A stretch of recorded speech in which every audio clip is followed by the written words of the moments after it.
So I want to talk about how these people and the demonic ways that they've allowed for themselves steal the divine's timing, or not the divine, not God's timing, but they steal your divine timing.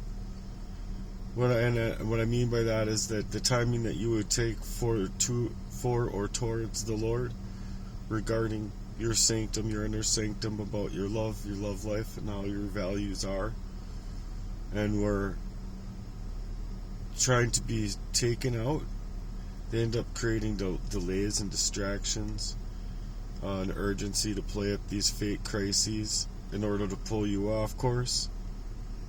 And so where their spirits are sabotaged, they often delay very in-rooted and grounded ways, like a Leviathan type of demon that's twisting inside of your life, and you don't know why it's there, but it's a serpent, and you can feel the energy for sure, because these people are in an erasure of you.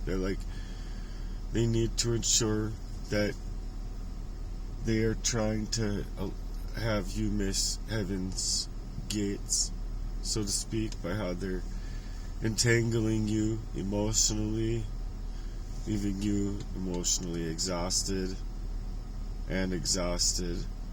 of your actual energy, and exhausted of your resources and your availability to them.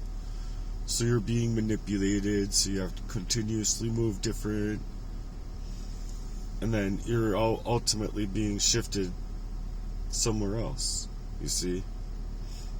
So every time they utilize this to distract you, they try to rewrite that divine script over your life and your timing and your energy and all that, to reroute it towards the destruction that they can otherwise create, which creates a repetition of this betrayal that kind of goes in a way of like, you don't really know what to do with it or deal with it because it's within your family.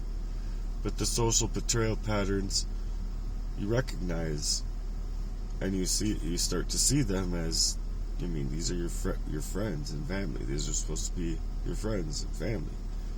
So you don't really know what to do with it. And it comes from what I believe is a generational curse, a spirit of evil that's been inlaid some fashion, some grounds or another, that has familiar spirits, and then they reinforce the abandonment wounds and the wounds that they can create in your life in that fashion to keep you isolated from your own purpose.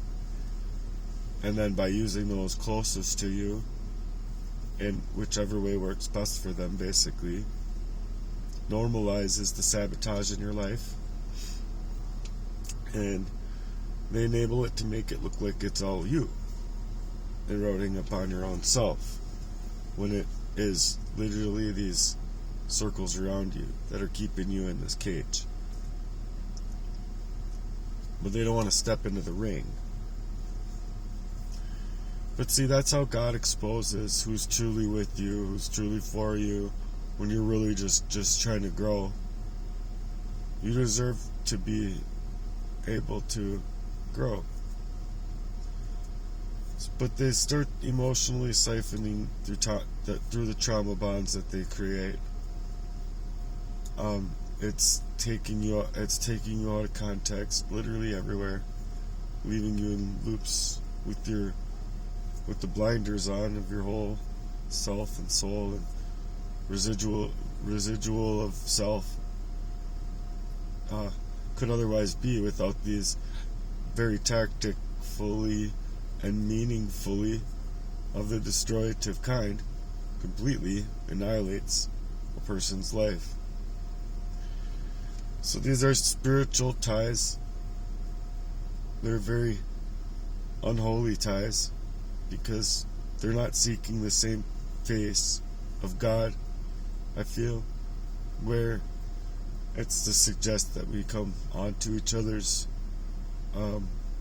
prayers with and for each other, with what's going on in the world and with what's happening around us. But these trigger old wounds that can keep you in a drained spirit that they can also utilize to throw you in that reactionary state and your spirit and cycles of this abuse. All of these ties are based on the pain that they can create. They camp on it.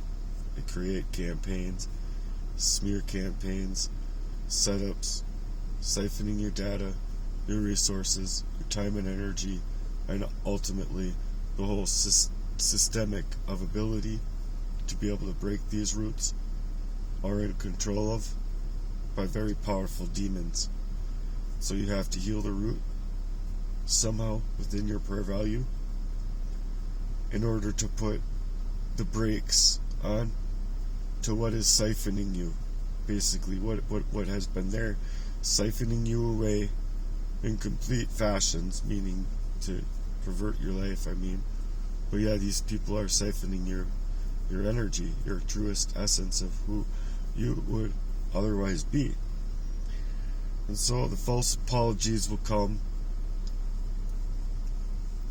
They're meaning to guilt you, gaslight you, and manipulate you further to get involved as just a fake repentance, so to speak, to reset their access and regain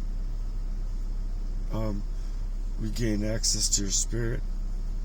As such, they will set up Jezebels in your path, meaning to manipulate, coerce, also regain control of what they saw slipping through the cracks, and now these guilt trips, tearing eyes, and remorse even is all just crocodile tears that you have to spot it for yourself, what's real or not.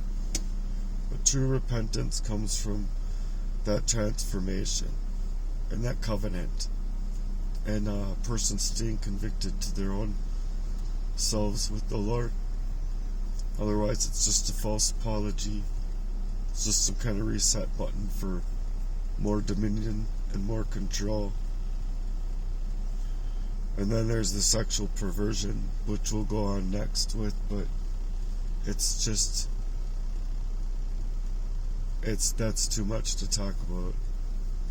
There's so much pain there.